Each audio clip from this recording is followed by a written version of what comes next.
Welcome back to The Breakdown with me, NLW. It's a daily podcast on macro, Bitcoin, and the big picture power shifts remaking our world. What's going on, guys? It is Friday, June 23rd, and today I am joined by Rettig from Polygon to discuss the value prop. Before we get into that, however, if you are enjoying The Breakdown, please go subscribe to it, give it a rating, give it a review, or if you want to dive deeper into the conversation, come join us on the Breakers Discord. You can find a link in the show notes or go to bit.ly/breakdownpod. Hello, friends. Welcome back to The Breakdown. We continue our interviews today with a conversation with Polygon Chief Policy Officer Rebecca Rettig. Rebecca has been in and around the crypto policy space for years, and recently she announced a project called the Value Prop.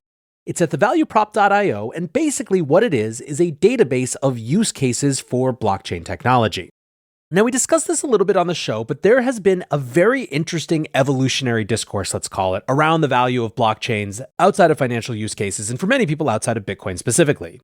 It has had ebbs and flows and highs and lows, but what the value prop tries to do is put more acutely what projects are actually attempting to use blockchains for outside of just financial use cases. In today's conversation, we look at where the project came from, how it evolved, and what it says about the state of the industry right now. All right, Rebecca, welcome to The Breakdown. How are you doing?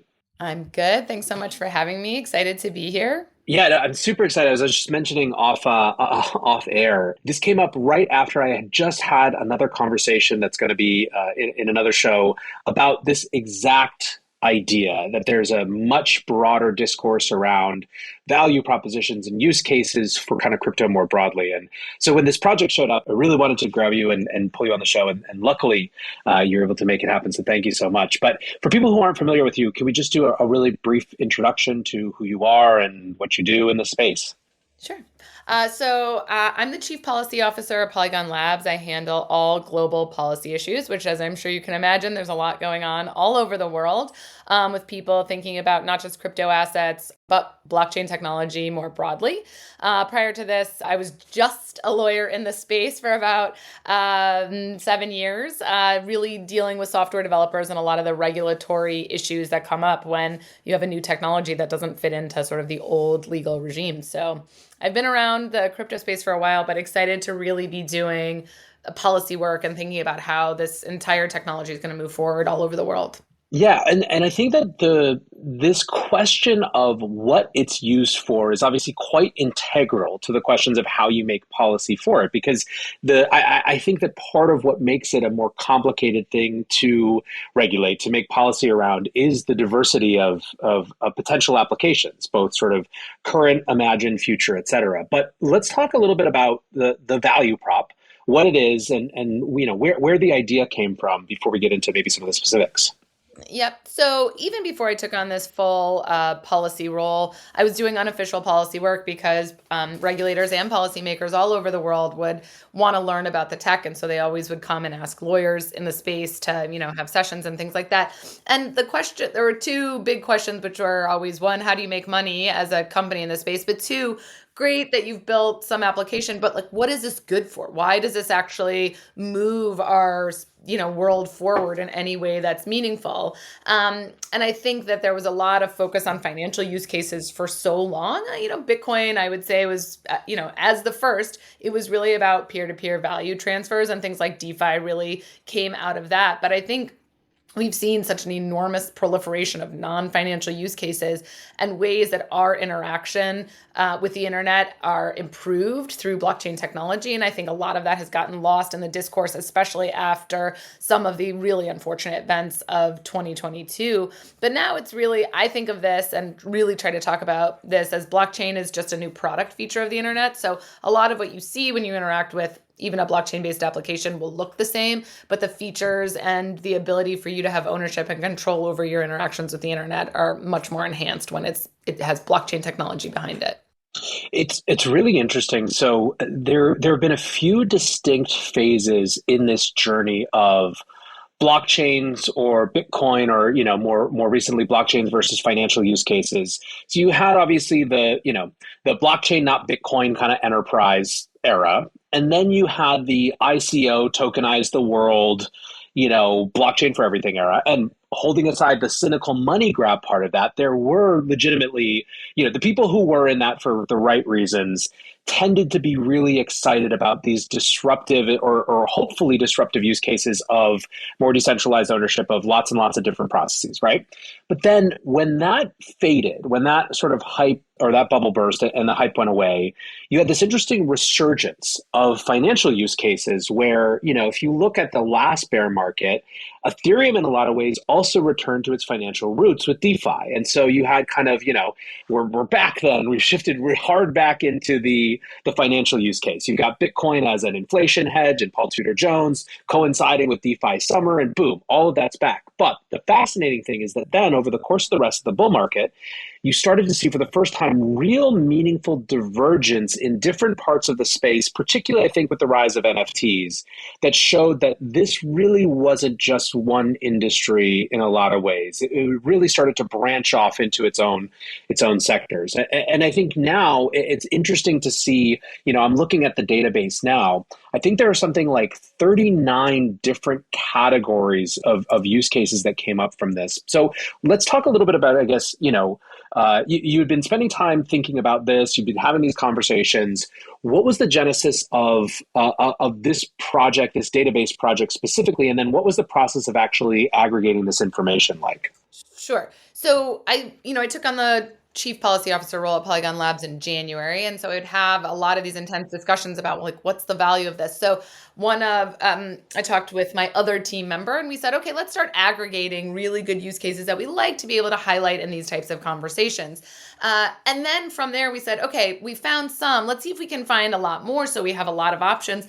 And one of the things we found is, look, this industry is so global and so diffuse that looking for good use cases, things aren't aggregated in one place. They are all over the internet, and we didn't see one repository that put them together. And we thought, well, that would be extremely useful because then we knew that obviously we were having those types of discussions with regulators and policymakers. And because everybody in crypto policy sort of speaks to each other, everybody is having those types of conversations too.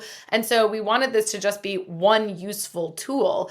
The other part of it is, when I first took on the policy role, especially after everything that happened last year, I thought we have to do something to change the narrative and to do this, hearts and minds sort of discussion. Like, what is it really good for? And I think the thing that really catalyzed it for me was reading the president's economic report a few months ago.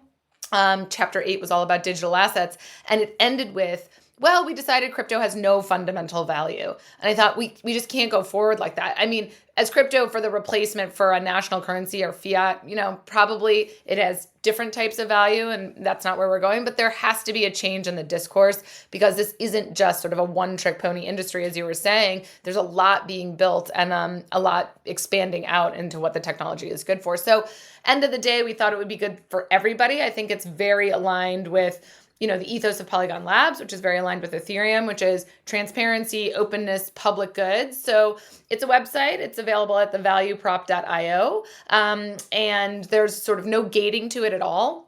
You can go in. You don't need to give your email, no data, anything like that. Click on it and then click through the database. We also did something back in April where we crowdsourced information on apps and use cases as well, because we found a lot, but we knew the community knew, more of what was being built out there too. So we put out just a public Google form and people submitted a lot of different use cases, or people would email them in. VCs emailed about their port codes that they thought were really valuable, which was a great experience. So we aggregated it.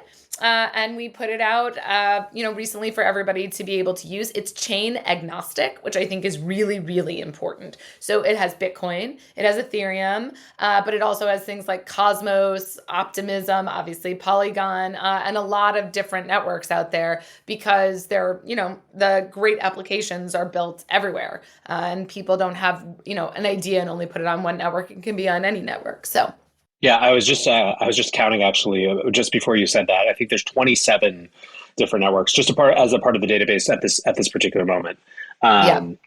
So as you were going through this research, were there any use cases that either were surprising or something that you hadn't thought of, or maybe they were, as you were aggregating it, you were reminded of it and sort of reacquainted with something that was sort of, got you re-excited about the entire space? I mean, kind of just the fact that there is so much out there going on got me extremely excited about the space. There are things, you feel like if you work in the space for a long time, you know a lot of what is going on. And I think I probably, there's so much that's happening that I haven't even touched on yet or learned about. And I think that's really, really exciting. I think the sustainability and social impact work through blockchain is even greater than I had imagined in terms of like forestry and carbon emissions, but also through, and not just emergency aid, but even through, there's historically been issues around transparency with NGOs and nonprofits, and there's a lot of work being done with crypto to enhance the transparency. So that there is a lot of actual focus on public goods, including through historically known nonprofits like UNICEF, was really inspiring to me, because I think that means nobody is asking UNICEF to go ahead and have a crypto fund and track everything and show their transparency. It's that people actually do, or companies do, understand the inherent value or the fundamental value of blockchains and are really starting to experiment with it. So that's what got me really excited. Yeah, I think it's interesting. I think that there is still, I mean, this might be a little bit left over from that ICO kind of tokenize the world rhetoric. I think that there's a perception of non-financial use cases as being sort of specifically the provenance of thing X plus a token, right? Like that is what, what sort of crypto outside of financial use cases is. And certainly that's a part of it. Like tokens are experiments in resource alignment in some projects and things like that. But I think that one of the things that starts to surface when you go through the value prop database is these common threads that relate back perhaps to sort of financially organized use cases, but that are applicable to other areas. So one you just mentioned is transparency. So what are areas around the world where greater transparency of asset flows or information flows are actually in service of a mission that existed in advance? I think NGOs, donors are a place where that happens. I think another area like that is places where less efficient democratic governance actually matters as Very sort much. of a good within this, yeah, I guess maybe we try to reframe this as a question. Were there common threads? So you got this huge diversity of use cases, but then did you guys notice sort of things that seem to come up, over and over again across different use cases and areas that sort of tied it back together? Well, a few different points on that. I think it all goes back to what we started talking about, which is how does blockchain make it offer a new product feature of the internet? And it goes back to what is good for users, right? At the end of the day, one of the things that I actually am excited is on here, even though it's going to sound really boring and nerdy, is land registries, because you hear about land registries as being a really important use case.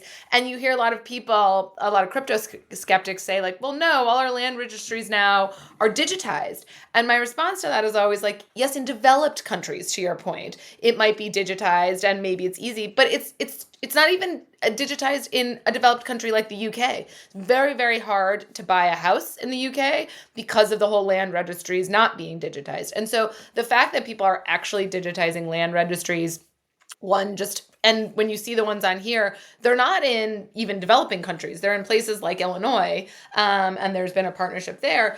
But I think it's really important to know that these types of things are being found to have use already. And so when people have dismissed them, I think it's important to bring it back and say, like, no, there's actually still value for this. So the theme really is a lot of the things that have been dismissed have a lot of value because it's good for people, right? It's good for sort of like a common good, which is very antithetical to what people have been saying about blockchain, which is there's no common good, there's no fundamental value.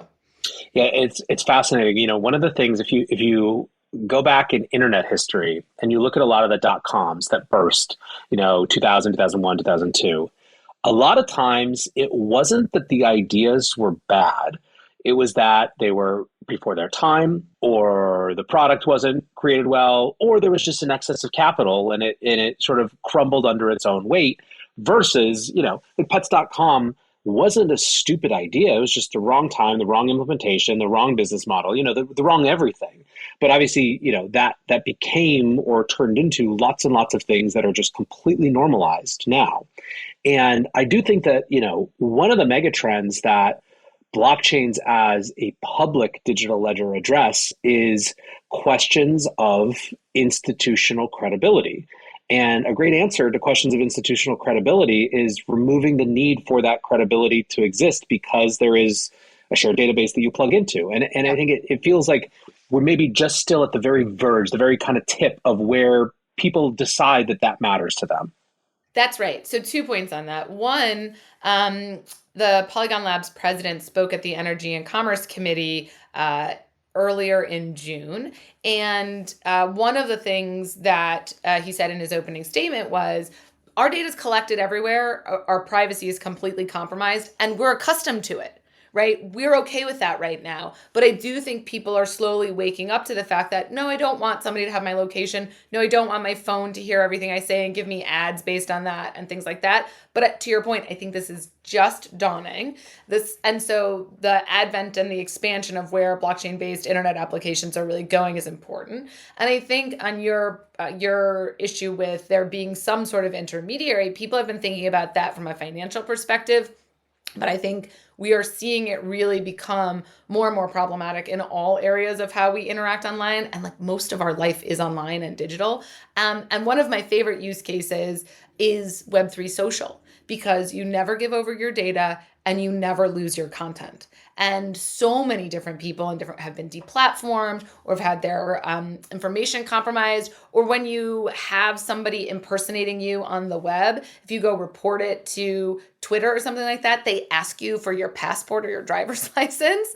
And you think like, I'll just have the impersonator on Twitter. Like, why do I want to give them my passport? So I do think there are these great ways that we're disintermediating all the different types of things that have taken from us what is naturally ours, our data, our privacy, our content, our ideas, and things like that. And they're returning it to us, which I think over the long haul will sort of shift the balance, right? It's never like, oh, companies aren't going to have power anymore or, be able to use information about you. But I think it will shift it back for people being able to make that part of their decision when they use the internet. Yeah, absolutely. I tend to think that the sort of rise of Web2 companies and the extraordinary power that was aggregated through network effects will be seen as one early part of this shift in thinking. But I believe that artificial intelligence and the rise thereof is going to be a massive force multiplier in people's cognizance of these issues. It's one thing when someone is imitating you because they copied your profile photo, blocked you, and retweeted everything that you did. It's an entirely different thing when they're, scraping your YouTube channel to imitate your voice, and it's a very different world that we're moving into.